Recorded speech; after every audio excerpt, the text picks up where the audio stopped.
I have a treat for fellow Superba white singer knitters today. I found a copy online of this old stitch pattern book. It's in French, so I'm having to dust off my school French and see if I can make it out. And I've come up with some very cool knitting stitches to try. This one is a version of drop stitch lace. And actually, any double bed machine can make it, so I'll make some videos on others also. On the Superba, this is what it's telling us. Both carriages should be set for stocking.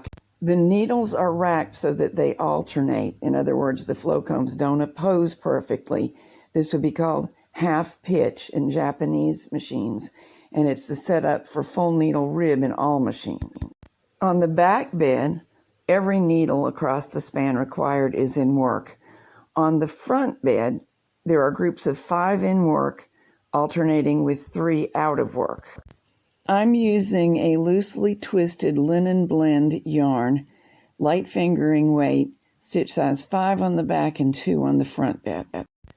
The pattern goes like this. Knit 6 rows with the given needle setup, then stop, and out of every group of 5 in work, drop the stitches on the center 3 and put them out of work.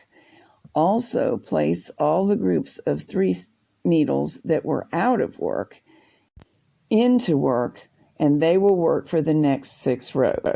So on the outer edge of each group of 5 stitches is a stitch that always knits, and it creates the outline that we see in the finished product.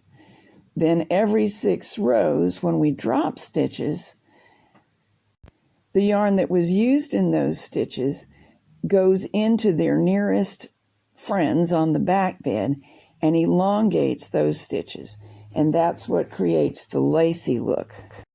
So we just repeat this throughout the length of the work, alternately putting in work and out of work needles. And here's what we just knitted. You can see that although it is a double bed fabric, the edges do roll. I've had to weight it down to show it to you. But it's a very pretty lace that takes very little work. No actual transferring of stitches. What I'm swatching for is a blouse, and I think this particular yarn is making the fabric a little too open for that. But it would make great curtains, and I'll find another yarn.